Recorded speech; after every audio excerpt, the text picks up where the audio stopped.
প্রিয় দর্শক বন্ধুরা, এই মুহূর্তের জন্য ব্রেকিং নিউজ। প্রাথমিকে কার্যত ৩২,০০০ মামলায় আবার নয়া তথ্য। অবশ্যই দেখুন কেসের স্ট্যাটাসে নয়া তথ্য, সবটাই আলোচনা করব। আগেই কেন ভয়ভীত হচ্ছেন আপনারা? ১১ নম্বর কোর্টরুম তাৎপর্যপূর্ণ কিন্তু হবে। অবশ্যই বিগ নিউজ আপডেট থাকছে, তো এই ভিডিওর মধ্যে সবটা আলোচনা করছি। ভিডিওটিকে শেষ পর্যন্ত দেখবেন, কোনোভাবে স্কিপ করবেন না।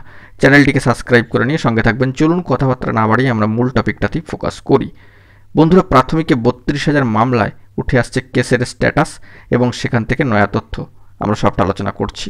চলে এসেছি মহামান্য কলকাতা হাইকোর্টের অ্যাপিলিয়েটেড সাইটে এবং সেখান থেকে দেখতে পাচ্ছি কেসের যে স্ট্যাটাস রয়েছে সেটি। Division bench ১১ number court, honourable justice Tapabrata Chakraborty মহাশয়ের ডিভিশন বেঞ্চ ১১ নম্বর কোর্টরুম, এবং আগামী ৭ই মে ২০২৫-এর জন্য এই মামলা কিন্তু রয়েছে, টু বি মেনশন ম্যাটার। তো দেখতেই পাচ্ছেন ডিভিশন বেঞ্চে এই মামলা রয়েছে ১১ নম্বর কোর্টরুমে, এবং আগে থেকেই একটা যেন ত্রাহি রব উঠছে চারিদিকে।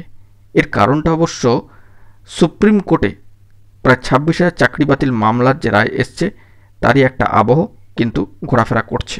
আমরা চলে যাচ্ছি কেসের স্ট্যাটাসের তথ্যে এবং সেখানে দেখতে পাচ্ছি স্ক্রোল ডাউন করে প্রাথমিকে ৩২,০০০ মামলার যে কেসের স্ট্যাটাস তার নিচের দিকের অংশে কার্যত দেখুন ক্যান 56 অফ 2025, অর্থাৎ ক্যান 56 2025 কার্যত এই মামলার সাথে আপনারা দেখতে পাচ্ছেন। স্ক্রোল ডাউন করে নিচের দিকে নামলে আপনারাও দেখতে পারবেন কেসের যে স্ট্যাটাস সেখানে কোর্টের সাইড থেকে চেক করে।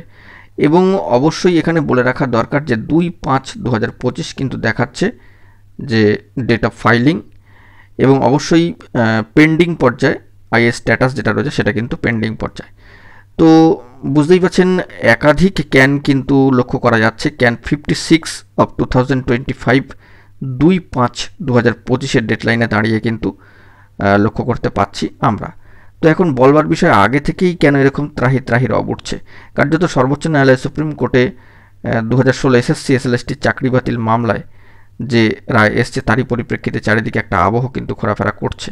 তবে এখানে বলে রাখি যে আগে থেকে এত ভয়ভীত হওয়ার তো কিছু নেই। 11 নম্বর কোর্টরুম লক্ষ্য রাখবেন যে আপার প্রাইমারির যে ম্যাটারগুলো বর্তমানে এখনও পর্যন্ত চলছে, এবং ম্যাট 638 থেকে যে বার্তা উঠে এসেছিল, এবং বর্তমানে যে আপার প্রাইমারির ক্ষেত্রে কন্টে মামলা চলছে, সেখানে 11 নম্বর কোর্টে অনারেবল জাস্টিস তপব্রত চক্রবর্তী মহাশয়ের যে ভূমিকা এবং বিচক্ষণতা, যে পর্যবেক্ষণ, তা অত্যন্ত তাৎপর্যপূর্ণ। এই মামলার ক্ষেত্রেও, অর্থাৎ প্রাথমিকে ৩২,০০০ মামলার ক্ষেত্রেও তা অত্যন্ত গুরুত্বপূর্ণ হতে চলেছে। পর্ষদের ভূমিকা কী, পর্ষদের উপস্থাপনা কী হচ্ছে, তার উপরেও কিন্তু সম্মানীয় বিচারপতিদের যথেষ্ট অবজারভেশন থাকবে বলে আশা করা যাচ্ছে। তবে যেহেতু বিচার্য বিষয়ে এখনই কিছু বলা মুশকিল, চারিদিকে একটা ভাইরাল পরিস্থিতি তৈরি হয়েছে চাকরি বাতিল মামলার আবহের পরিপ্রেক্ষিতে। আগে থেকেই অনেক বিষয়ে ভয়ভীত হয়ে যাচ্ছেন, এমনটা কিন্তু করা ঠিক নয়।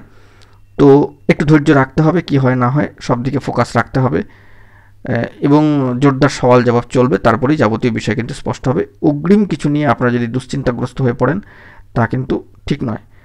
তো 11 নম্বর কোর্টরুম আরেকবার জানিয়ে রাখি অত্যন্ত তাৎপর্যপূর্ণ হতে চলেছে এই মামলার ক্ষেত্রে আগামী দিনে। এখন এটুকুই, ভালো থাকবেন, চ্যানেলটিকে সাবস্ক্রাইব করে রাখবেন। ধন্যবাদ।